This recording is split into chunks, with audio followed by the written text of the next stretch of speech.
말씀은 잠언서 11장 16절로 31절까지의 말씀입니다. 한 목소리로 합독하시겠습니다. 유덕한 여자는 존영을 얻고 근면한 남자는 재물을 얻느니라. 인자한 자는 자기의 영혼을 이롭게 하고 잔인한 자는 자기의 몸을 해롭게 하느니라. 악인의 싹은 허무하되 공의를 뿌린 자의 상은 확실하니라. 공의를 굳게 지키는 자는 생명에 이르고 악을 따르는 자는 사망에 이르느니라. 마음이 굽은 자는 여호와께 미움을 받아도 행위가 온전한 자는 그의 기뻐하심을 받느니라. 악인은 피차 손을 잡을지라도 벌을 면하지 못할 것이나 의인의 자손은 구원을 얻으리라. 아름다운 여인이 삼가지 아니하는 것은 마치 돼지코의 금고리 같으니라. 의인의 소원은 오직 선하나 악인의 소망은 진노를 이루느니라. 흩어 구제하여도 더욱 부하게 되는 일이 있나니 과도히 아껴도 가난하게 될 뿐이니라. 구제를 좋아하는 자는 풍족하여질 것이요 남을 윤택하게 하는 자는 자기도 윤택하여지리라. 곡식을 내놓지 아니하는 자는 백성에게 저주를 받을 것이나 파는 자는 그의 머리에 복이 임하리라. 선을 간절히 구하는 자는 은총을 얻으려니와 악을 더듬어 찾는 자에게는 악이 임하리라. 자기의 재물을 의지하는 자는 패망하려니와 의인의 푸른 잎사귀 같아서 번성하리라. 자기 집을 해롭게 하는 자의 소득은 바람이라. 미련한 자는 마음이 지혜로운 자의 종이 되리라. 의인의 열매는 생명나무라. 지혜로운 자는 사람을 얻느니라. 보라, 의인이라도 이 세상에서 보응을 받겠거든 하물며 악인과 죄인이리요. 아멘. 할렐루야. 오늘도 예배의 자리 가운데 모이신 성도님들 주님의 이름으로 환영하고 축복합니다. 오늘 같이 나눌 말씀의 제목, 지금 쫓고 있는 것은 무엇인가요? 라는 말씀의 제목 가운데서 은혜를 나누도록 하겠습니다. 지금 이 시대는 물질 만능주의 시대라고 말하여도 전혀 이상할 것이 없는 시대를 살아가고 있습니다. 돈이면 다 된다라고 하는 시대입니다.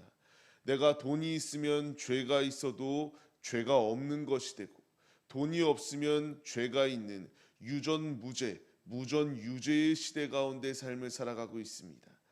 이 결과물의 그 중심은 무엇인가? 교만함입니다. 자신이 하나님이 아니라 자신의 뜻으로 무엇이든지 할 수 있다라고 하는 그 죄악이 만연한 시대 가운데 삶을 살아가고 있습니다. 어느 것을 보아도 죄가 없는 곳이 없습니다. 그것이 하물며 교회이다 할지라도 교회 안에서도 믿음의 동역자로 모인 자들끼리도 죄가 자꾸만 싹트고 싹튼 자리 가운데서 죄를 범하려고 하는 모습이 우리 가운데 있습니다. 근데 우리는 이 교만함을 내려놔야 됩니다. 나의 힘으로 할 수 있다라고 하는 교만함, 그리고 물질로 내가 가지고 있는 힘으로 무엇인가 할 수 있다라고 생각하는 모든 교만함을 내려놓을 것을 주님이 우리에게 말씀하시고 있습니다. 오늘 본문 말씀 16절 말씀을 보게 되면은 유덕한 여자와 근면한 남자가 나오게 됩니다. 유덕한 여자는 존영을 얻을 것이다. 근면한 남자는 재물을 얻을 것이다라고 말합니다. 이 말씀, 이들이 하나님의 지혜를 의지하고 하나님의 지혜대로 삶을 살아가고자 할 때에 존귀한 존영을 받게 되고 재물을 얻을 것이다라고 분명히 말씀합니다. 근데 이 시대는 지금 이렇게 하나님의 지혜를 구하며 하나님의 뜻대로 삶을 살기에 힘쓰기보다 자신의 외형적인 화려함을 나타내기 위하여 삶을 살아가고 있습니다. 좋은 옷을 입기 위하여 열심을 내고, 좋은 그러한 자동차를 타기 위하여, 좋은 집을 얻기 위하여 자신의 그 화려함을 나타내기 위하여 열심을 다하여 살고 있습니다. 하나님의 지혜를 얻기 위하여 열심을 다하여 사는 것이 아니라 세상으로부터 인정받기 위하여 열심을 다하여 삶을 살아갑니다. 그러나 그 길에 결과물은 결코 좋은 결과물이 아니다라는 것을 분명히 주님이 우리에게 말씀하시고 있습니다. 22절 말씀을 보게 되면은 아무리 아름다움과 같이 꾸민다 할지라도 그 꾸밈의 결과는 화려한 인정을 받는 것이 아니라 돼지코에 금고리를 다는 것처럼 부질없는 것에 불과하다라는 것을 분명히 주님이 우리에게 말씀하시고 있습니다. 우리에게 필요한 것은 외형적인 화려함이 아니라 내면을 가꿔야 됩니다. 내 겉사람은 후패한다 할지라도 속사람이 날마다 주님의 말씀 안에서 새롭게 변화되어져야 됩니다. 지금 내가 쫓고 있는 것이 외형적인 것을 쫓고 있는 것인가? 남에게 인정받기 위하여 열심을 다하여 살고 있는 것인지, 아니면 주님을 위하여 삶을 살아가고 있는 것인지 우리가 돌아봐야 됩니다. 오늘 본문 말씀 20절 말씀을 보게 되면은 주님의 인정을 받는 자는 누구인가요? 마음이 굽은 자가 아닌 자가 주님께 인정을 받습니다. 마음이 굽은 자는 주님께 미움을 받습니다. 그 행위가 온전한 자가 주님의 기뻐하심을 받는다라고 분명히 말씀하십니다. 우리는 이 물질 만능주의, 돈이면 모든 것을 할 수 있다라는 이 패역한 시대 가운데에서 이 패역한 이들이 쫓는 그것을 쫓는 것이 아니라 오직 우리의 마음을 주님께 고정하고 주님을 위하여 삶을 살아가야 마땅합니다. 사무엘상의 말씀을 통하여서도 주님이 우리에게 말씀하시는 것, 주님께 인정받는 자는 하나님의 마음을 합하여 삶을 살아가는 자가 인정받는 자라고 말씀하십니다. 사람은 외모를 봅니다. 사람은 겉모습을 보고 판단합니다. 그러나 우리 주님은 겉모습을 바라보시는 것이 아니라 중심을 보시는 이시다라는 것을 분명히 우리에게 말씀하시고 있습니다. 우리가 말씀을 받는 이 자리 가운데 섰습니다. 우리가 존영을 얻기 위해서, 재물을 얻기 위해서 필요한 것은 육신의 것을 쫓기 위하여 힘쓰는 것이 아니라 주님의 지혜를 얻고자 할 때에 주님께서 우리에게 이 필요한 모든 공급을 더하여 주신다는 사실을 잊지 마시기 바랍니다. 유덕한 여인과 같이 지혜롭고 주님의 말씀을 사모할 때에 근면하여 열심을 다하여 주님을 찾기에 최선을 다할 때에 주님은 우리에게 이 필요한 것을 더하여 주십니다. 금고리에 돼지코에 금고리를 끼는 것처럼 내 외형적인 것만을 화려하게 하려고 하는 것이 아니라 주님을 위하여 삶을 살아갈 때에 필요한 모든 공급을 더하여 주시는 우리 아버지가 우리와 함께하여 주신다는 사실을 잊지 마시고 오늘의 살아가는 삶의 자리 가운데에서 주님께 나의 시선을 고정하고 주님을 위하여 삶을 살아가시는 우리 모두의 모습이 되시기를 소망합니다. 이와 같이 열심을 다하여 삶을 살아갈 때에 주님이 우리에게 계속하여 명령하시는 것, 구제하라고 말씀하십니다. 내게 주어진 모든 것은 주님이 주시는 것이기 때문에 주님이 주신 것 아낌없이 베풀라고 우리에게 말씀하십니다. 구제할 때에 부하게 될 수 있다. 과도히 아낀다 할지라도 그것이 가난하게 된다. 하나님이 더하여 주시면 부하여질 것이고 하나님이 거두어 가시면 가난하게 될 것이다. 우리가 내게 주어진 것, 내 것이라고 생각하여서 이 돼지코에 금고리를 끼는 것처럼 내가 할 수 있다라고 하는 교만함 가운데에 있는 것, 가난하게 될 것밖에 없다라고 분명히 말씀하십니다. 이어서 25절 말씀을 통하여 구제를 좋아할 때에 풍족하여질 것이고 윤택하게 하는 자는 윤택하여질 것이다.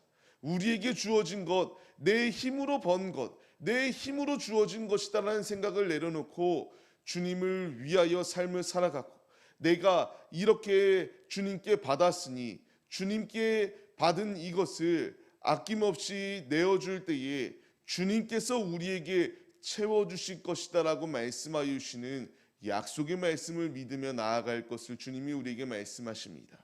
신명기 말씀을 보시면 반드시 줄 때에 하나님께서 하는 모든 일과 손이 닿는 모든 일 가운데에서 복을 주시겠다라고 말씀하십니다.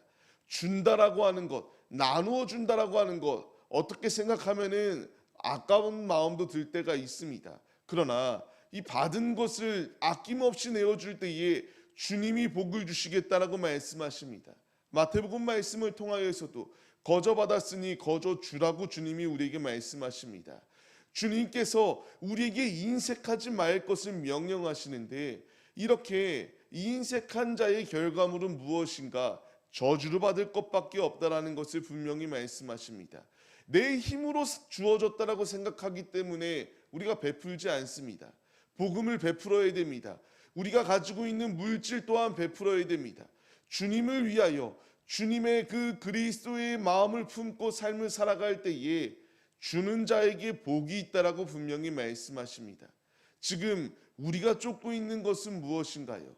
이 교만한 마음 가운데 놓여 있어서 내가 내 힘으로 얻은 것이라고 생각하여서 끊임없이 내 것을 지키기 위하여 힘쓰는 것이 우리의 모습이 아닌가 돌아볼 것을 주님이 말씀하시고, 내 힘으로 얻은 것이 아니기 때문에 아낌없이 주님의 마음을 품고 주님의 마음으로 구제하며 복음을 전하며 삶을 살아갈 것을 주님이 우리에게 명령하십니다. 재물을 의지하는 길의 끝은 패망입니다. 의인은 그와 대조적으로 번성하게 된다라고 주님이 우리에게 말씀하십니다.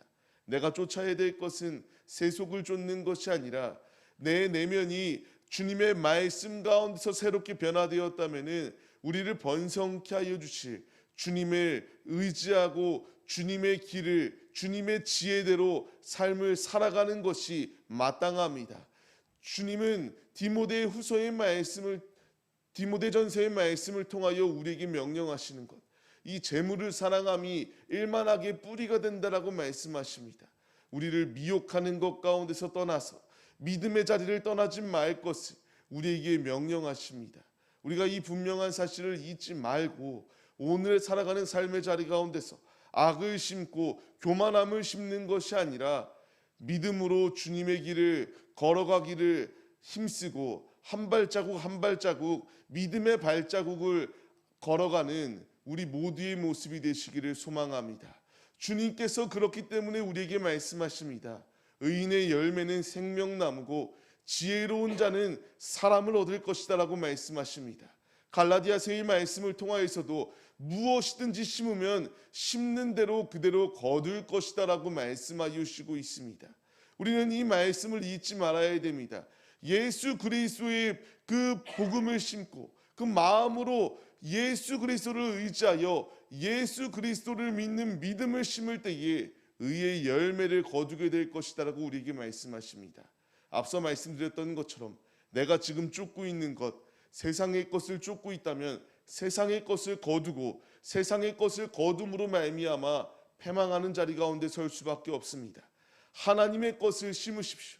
믿음을 심으시고 복음으로 삶을 살아가기로 결단하시기 바랍니다. 주님의 것을 심으면 주님께서 의의 열매를 거둘 수 있도록 축복하여 주십니다. 오늘의 살아가는 삶의 자리 가운데서 이 분명한 사실을 잊지 마시고 주님의 것을 심고 주님의 명령대로 이 모든 지혜 받은 자들로서 구제하기를 힘쓰시고 복음을 알지 못하는 이들에게 복음을 나누어 주기에 힘써서 주님께 이와 같이 귀한 열매를 받으시는 하나님의 자녀들의 모습이 우리 모두의 모습이 되시기를 주님의 이름으로 간절히 축원합니다.